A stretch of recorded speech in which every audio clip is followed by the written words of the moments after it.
Kwa hiyo mtu yoyote anayehubiri amani anatakiwa aanze na haki alafu amalizie na amani. Ukiona mahali popote amani na mgogoro, jiulize, haki ilitendeka?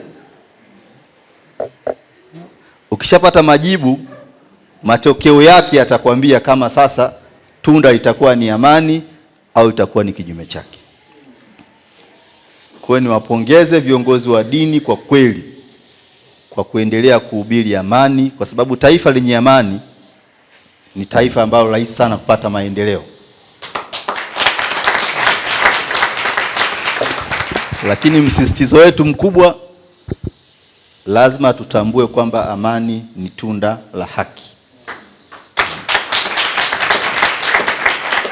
Iwe ndani ya kanisa, iwe ndani ya serikali, iwe kwenye siasa, iwe kwenye maisha yote ya kawaida. Pakiwa na haki, hapata kuwa na manunguniko. Na hata leo nimefurahi sana kuona kila mtu anahubiri maridhiano. Maridhiano yanayohubiriwa lazima msingi wake uwe ni haki. Haki ikiwepo, hata kazi ya kuridhiana itakuwa ni kazi rahisi, kwa sababu mtajua mnaridhiana kwenye nini.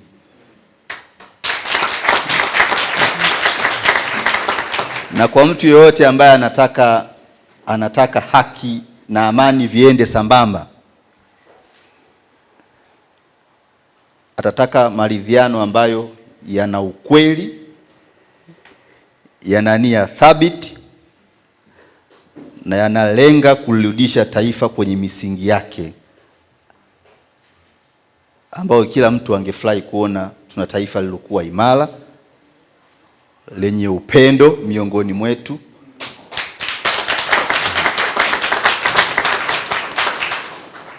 Kwa nilisema pia ni chombeze kidogo kwa sababu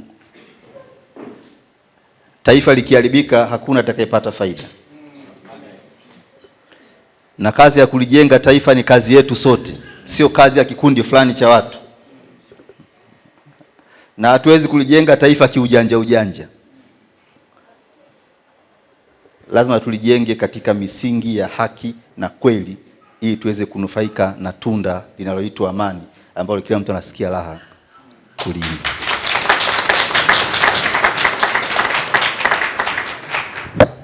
La kwangu la tatu,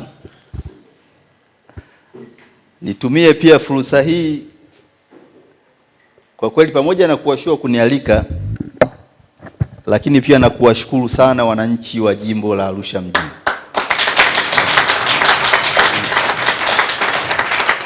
Kwa heshima walionipa ya kuwa mtumishi wao kwa miaka 5, kwa namna tulivyoshirikiana kuweka alama katika jimbo letu, naona Arusha ilipochangamka. Kienda huku uwanja AFCON unajengwa, ulianza siku nyingi. Kienda kule stendi inajengwa, tumepigana ile vita muda mrefu.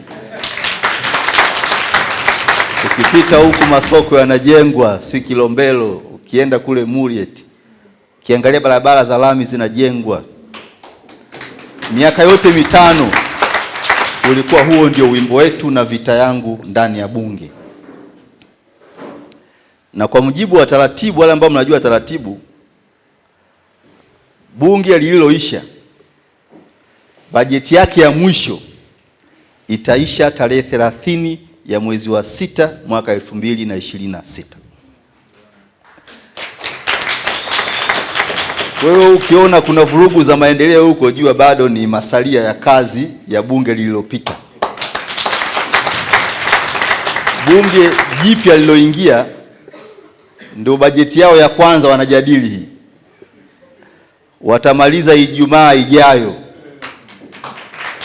Utekelezaji wake utaanza tarehe 1 mwezi wa.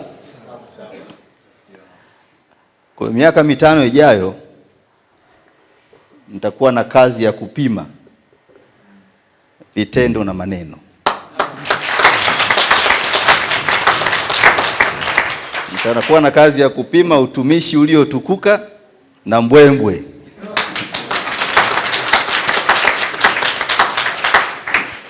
na miaka 5 ijayo, Mungu akitupa uhai na uhakika, mtaona thamani ya mlichokuwa nacho.